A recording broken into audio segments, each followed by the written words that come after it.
نظر کے تلذذ کے لیے، نگاہوں کی تسکین کے لیے قدرت نے رنگا رنگ نظارے رکھے ہوئے ہیں،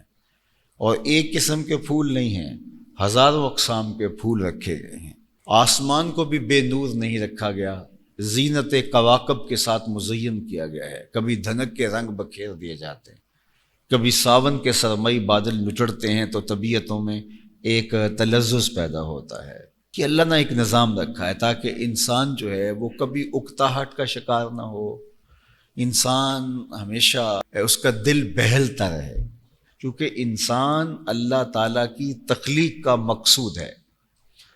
اور اللہ کی تخلیق کا جو مقصود ہے، مقصد تخلیق انسانیت انسان ہے، اور انسان کا پھر مقصد قرب الہی کا حصول ہے۔ تو اس کو ہر طرح کی آسودگی دی جاتی ہے تاکہ یہ ساری چیزیں حاصل کر کے یہ شکر کی طرف بڑھے۔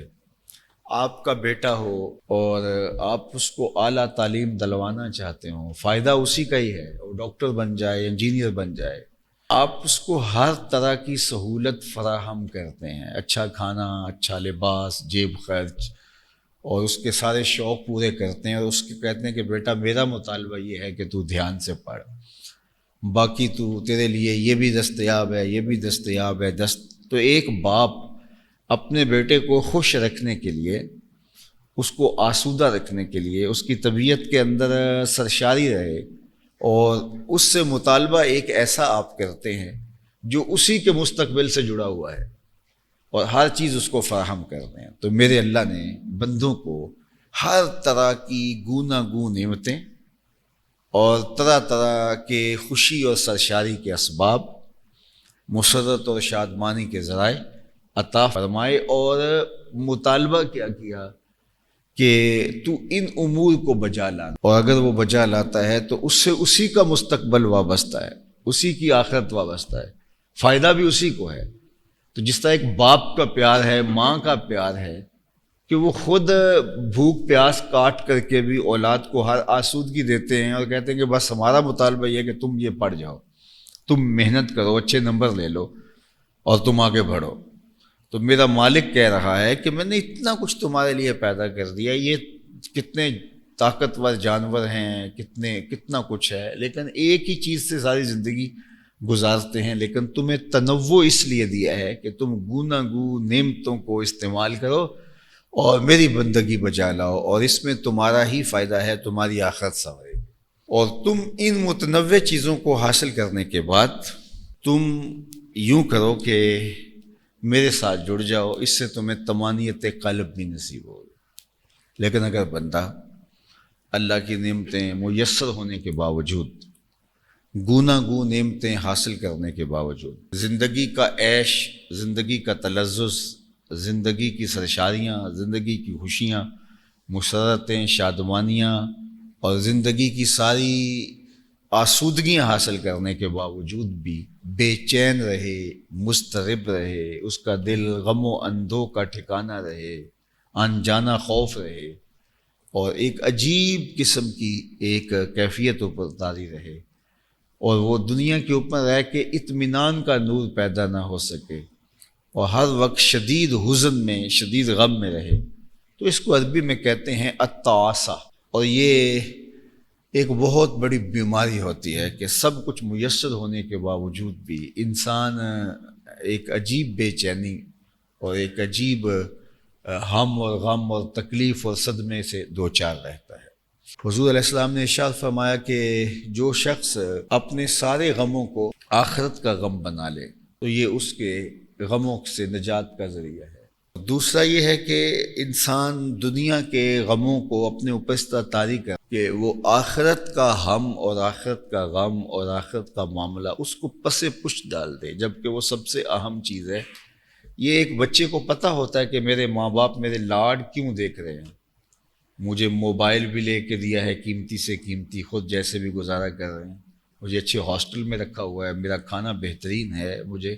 انواع و اقسام کی نعمتیں باہم پہنچ رہی ہیں، میرا لباس اچھا ہے، میرے ماں باپ کے اندر مالی اتنا استحکام نہیں ہے، لیکن اس کے باوجود یہ کر رہے ہیں۔ ان کا ایک ہی مطالبہ ہے کہ میں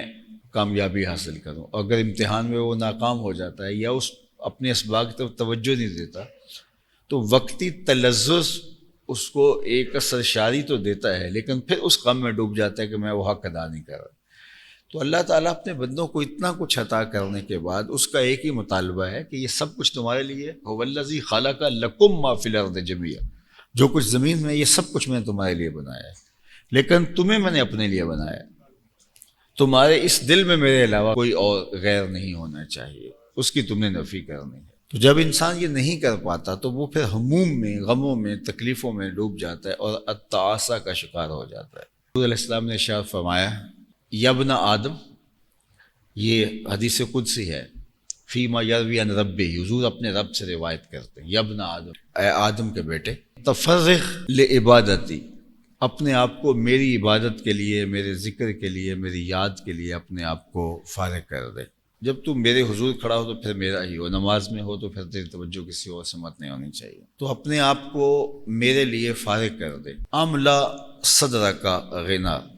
میں تیرے سینے کو غنا سے بھر، بے نیازی پیدا کر دوں گا، تیری ضروریات کا میں خود کفیل ہو جاؤں گا، تیرے کاروبار کے اندر میں برکت رکھ دوں، تیرے امور زندگی میں اپنے ذمہ کرم پہ لے لوں گا، تیرے کام خود بخود سیدھے ہوتے چلے جائیں گے، جدھر چلے گا راستے ملتے چلے جائیں گے۔ وَإِن لَمْ تَفْعَلْ، اگر تو ایسا نہیں کرے گا، تیری مرضی ہے، تجھے اختیار دیا گیا،